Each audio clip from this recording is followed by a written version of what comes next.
All right, guys, we are back with YouTube, and we are coming back to what is going to serve us with body language. So the second piece to this, and I promise you guys there's going to be a part two with communication, is going to be your eye movement.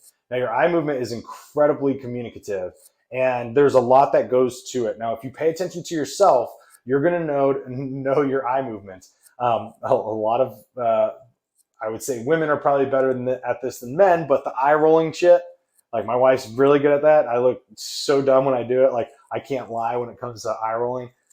My wife's really good at it and can give you a big fuck you sometimes with it.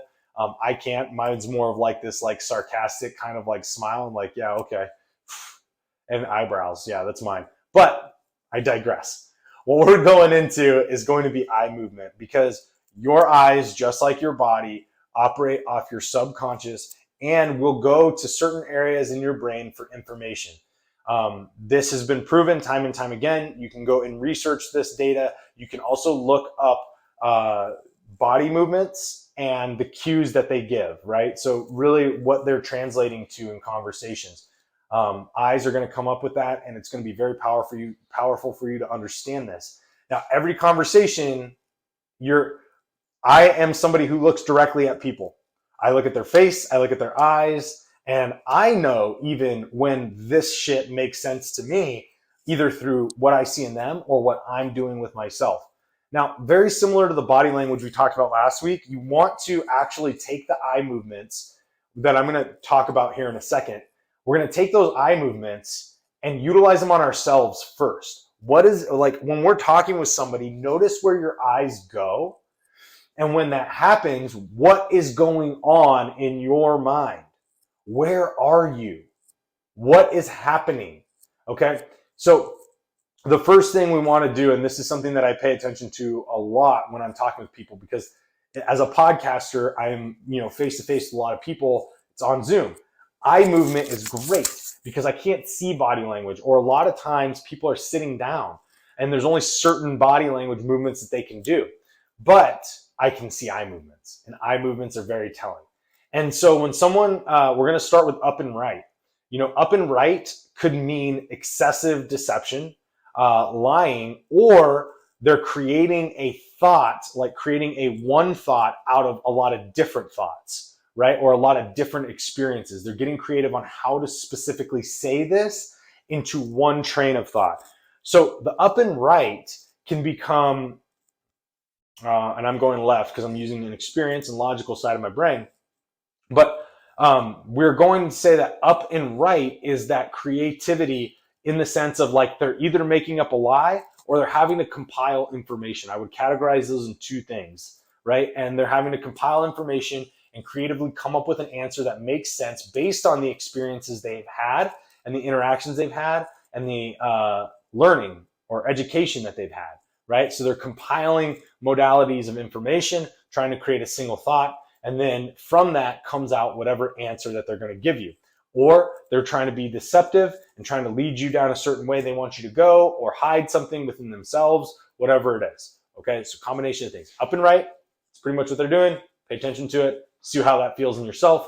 Now, the next one that we're talking about is up and left. Again, just mentioned this as I was looking left, right?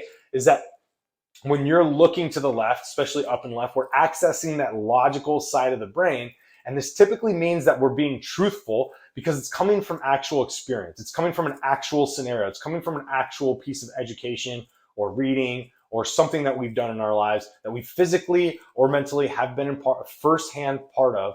And it comes from that direct scenario. So we're able to translate one-to-one, right? As opposed to if you're being creative to come up with an answer, you're having to go 5-to-1, right? So think of it that way: 1-to-1, 5-to-1. That's how my brain makes sense of this when I go over the eye movement stuff.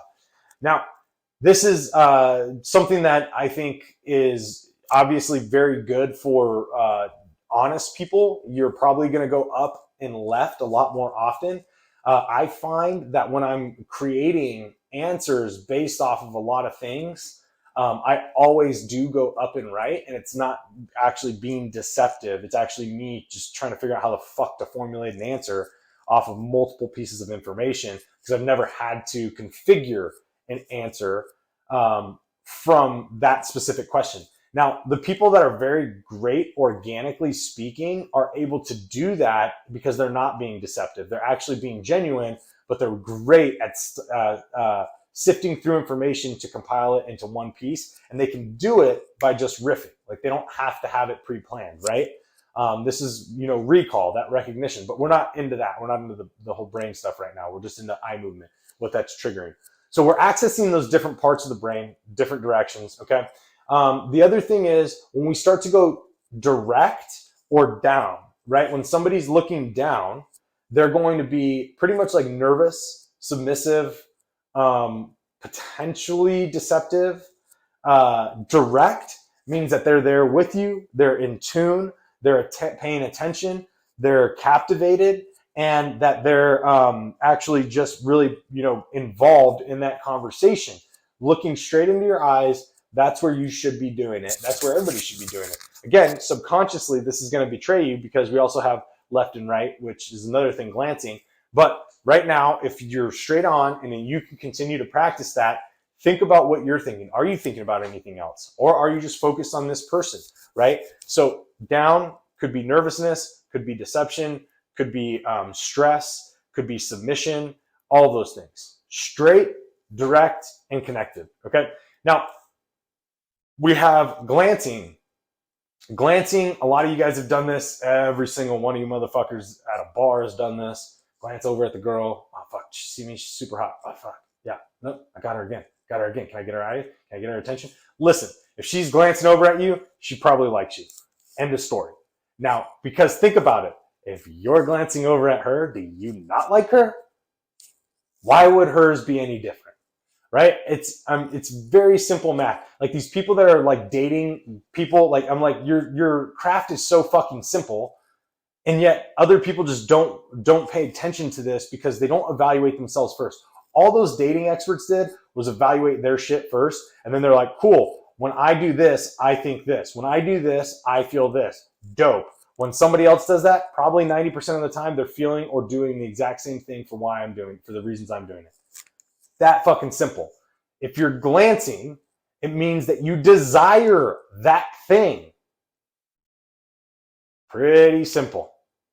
So if I'm talking to you and I glance over at the door, I probably want to get the fuck out of here. I probably don't want to be around you any longer. And it has nothing to do with you. It could mean I'm just in a fucking hurry to do something. But at the end of the day, if I'm glancing, it means that I'm desiring something. A lot of times when I know I'm in conversations, especially in, I was just at a conference in Phoenix, Coaching Con, really great conference, by the way, put on by NCI and Jason Phillips. Anyways, if I'm talking to somebody like this, right in front, and I see a speaker who I actually wanted to talk to earlier, and they came on, and I really liked the speaker, and I see them and I want to go talk to them, I will glance over there and keep talking to you. Now, I can pay attention and listen, but am I really hearing? Okay? And I find that I'm not doing a great job of being a listener and hearing you. And so for me, I do my best to navigate that by saying, hey, I need to go catch this guy real quick. I'll come back and chat with you, right? But I did the key indicator, which was to signal I didn't want to be there talking to them, which was I glanced over. Oh, I desire to be over there. I desire to be talking to that person. I'm attracted to that person. I want to go talk to them. I want to leave. I want to get the fuck out of here. I'm seeing the door. I need to go to the fucking restroom. Whatever it is, you want that shit. You're not going to stay focused like this. You will, 100%, I guarantee you, glance. I'm one of the most genuinely honest people and very present when I'm in conversations, and I do this shit. And I'm aware of it, right? And so I know what it means. So if you're glancing, just remember that you desire that thing, that person to leave, whatever it is. And vice versa. If somebody's doing that, they are doing the same thing. So whether it's a girl glancing at you from across the room, or whether you're talking to somebody and they're glancing, let them go. Let them go. Hey, man, I'll talk to you later. I don't mean to bother you. Don't mean to stop you, but I'll talk to you a little later if that's cool. Dope. Thank you. I probably got to go do some shit. All right. And the last one I'm going to go over, this is, again, just like last week's video, by no means an end-all be-all for the eye movement stuff. I'm giving you guys some of the basics here just so you can understand it. and you can use it to your advantage. And so the last one I have for you is blinking. Now, blinking, excessive blinking, is more stress and anxiety, right? You see a lot of people that run on a razor's edge. They blink a lot, man. They blink a lot. But blinking is more of stress and anxiety and can indicate lying and deception as well. So it's what, just like we talked about last week, is compile other indicators of lying and deception or of stress and nervousness and anxiety. Compile that data with their body language and tone, the things you learned last week, and other movements with their mouth and stuff like that. Compile that information to determine, okay, is this lying or is this nervousness? If this is this stress, is this person just a high-strung individual, or are they being deceptive right now? Is it pretty smooth, calm, and collected, but they're blinking a lot, and I don't necessarily believe them because I know a lot of people fucking lie because they think if they tell white lies, it's okay, whatever. Don't really give a shit why they're lying, but you can pretty much decipher it. Could be for their own reasons. It could not be like insidious. It could just be because it makes them feel insecure to tell the truth, guys. Don't take lying as this like super negative thing, because this is where you go about, when you find out somebody's lying or when you catch them in their tone or body language or eye movements, you're like, that motherfucker's lying, right?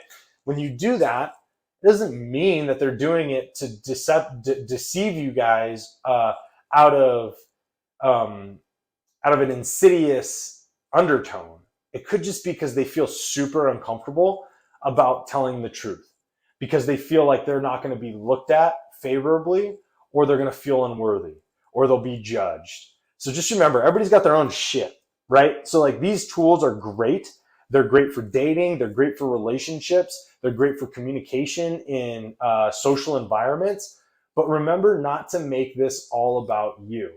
The provocation for the body language or the eye movement doesn't necessarily have to be about you. Everybody has a life. Everybody has their own shit going on behind that life. And you know about 0% of it. So just be part of it in the sense of make yourself present, make yourself available, and also make yourself aware so you can navigate the communication in a way that benefits both parties, or at least benefits you to not waste your time, or know when it's somebody who's willing to give you the real time that you desire regarding whatever it is you're trying to achieve in that conversation. So think about the eye movements, guys. And again, just like last week, put them into practice with yourself first. The next time you're talking with your spouse, think about your eye movements and what you're thinking of. If you go up and left, what am I drawing from? Oh, it's an experience. Cool. Okay, what experience? Johnny was right. This is dope. Starting to learn that. Go up and right. Okay, I'm not lying, but I definitely am trying to figure something out here. I'm trying to come to a conclusion I don't have an experience for, but I have a group of information for. Test this shit on yourself, guys. When you do that, you're going to be able to, again, do better assuming what another person is thinking or feeling, because the fact that you know what you experience when you do those things.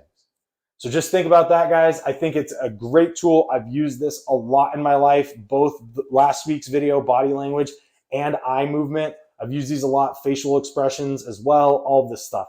It's great tools.